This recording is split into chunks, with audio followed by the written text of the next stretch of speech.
নমস্কার বন্ধুরা, সুপর্ণা রান্নাঘরে সবাইকে স্বাগত। আজকে আমি আপনাদের সঙ্গে শেয়ার করব মাছের মাথা দিয়ে পুঁই চচ্চড়ি। এই পুঁই চচ্চড়ি খেতে কিন্তু আমরা অনেকেই ভীষণ পছন্দ করে থাকি, বানানোও কিন্তু খুবই সোজা।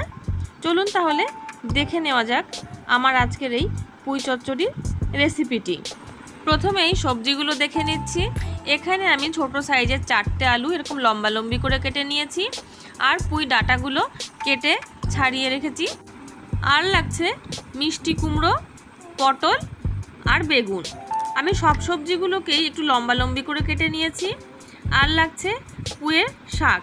ডাঁটাগুলো থেকে শাকগুলো ছাড়িয়ে আমি এইভাবে কেটে ধুয়ে এইরকম একটা বাসনের মধ্যে রেখেছি যাতে এর জলটা ঝরে যায়। আর নিয়েছি এখানে কাতলা মাছের একটা মাথা। মাছের মাথাটা লবণ হলুদ দিয়ে মাখিয়ে নিচ্ছি। লবণ হলুদটা মাখিয়ে নিয়ে মাছের মাথাটাকে আমি সাইডে সরিয়ে রাখবো। সরিয়ে রেখে দিয়ে এবার গ্যাসের ওপরে বসিয়ে দিচ্ছি কড়াই। মাছের মুড়োগুলো ভেজে নেওয়ার জন্য কড়াইয়ের মধ্যে দিয়ে দিচ্ছি সর্ষের তেল।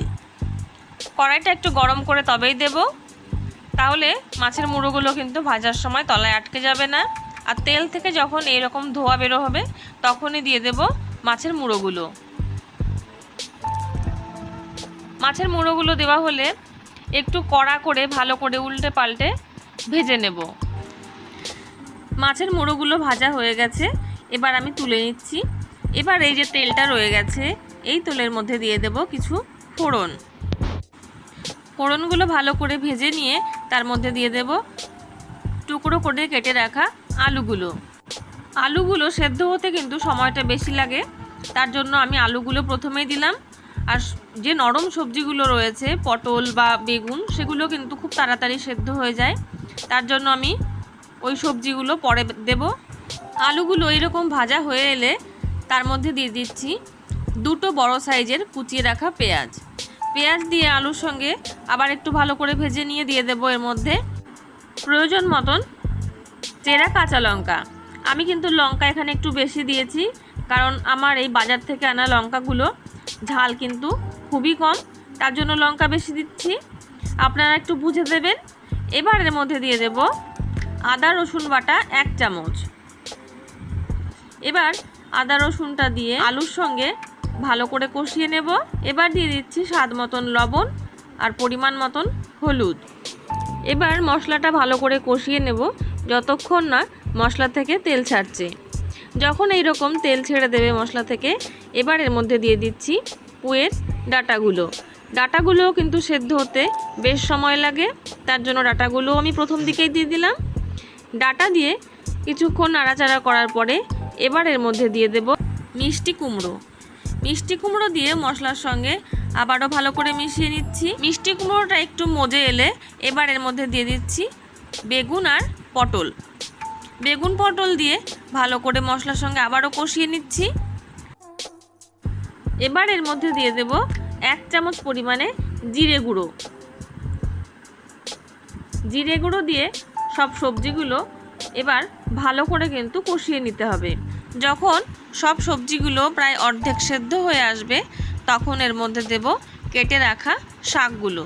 শাকটা কিন্তু সেদ্ধ হতে খুব একটা সময় বেশি লাগে না, তার জন্য আমি শাকটা পরেই দিচ্ছি। এবার ঢাকা দিয়ে 5 থেকে 7 মিনিট মতন রান্না করে নেব। তবে হ্যাঁ, ঢাকা তুলে কিন্তু বারে বারে একবার নেড়ে দেব।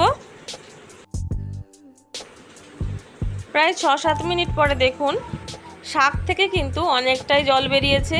এই জলেই কিন্তু শাকটা একদম সেদ্ধ হয়ে যাবে। এই সময় কিন্তু গ্যাসের ফ্লেমটা অবশ্যই মিডিয়ামে রাখবো। শাকটা যখন এরকম অর্ধেকটা মতন সেদ্ধ হয়ে আসবে তখন এর মধ্যে দিয়ে দেব ভেজে রাখা মাছের মুড়োগুলো। তবে মাছের এই মুড়োগুলো দেওয়ার আগে কিন্তু এইরকমভাবে খুন্তি দিয়ে একটু ভেঙে তারপরেই দেব। মাছের মুড়োগুলো এরকম ভেঙে নিয়ে এবার দিয়ে দিচ্ছি। মাছের মুড়োগুলো দিয়ে আরও কিন্তু 5-7 মিনিট ঢাকা দিয়ে রান্না করে নেব। তাতে মাছের মুড়োটা কিন্তু সবজির সঙ্গে খুব ভালোভাবে মিশেও যাবে। রান্না কিন্তু হয়ে গেছে। এবার নামানোর আগে দিয়ে দিচ্ছি 1 চামচ পরিমাণে চিনিটা ভালো করে মিশিয়ে নিয়েই কিন্তু গ্যাসের ফ্লেমটা অফ করে দেব।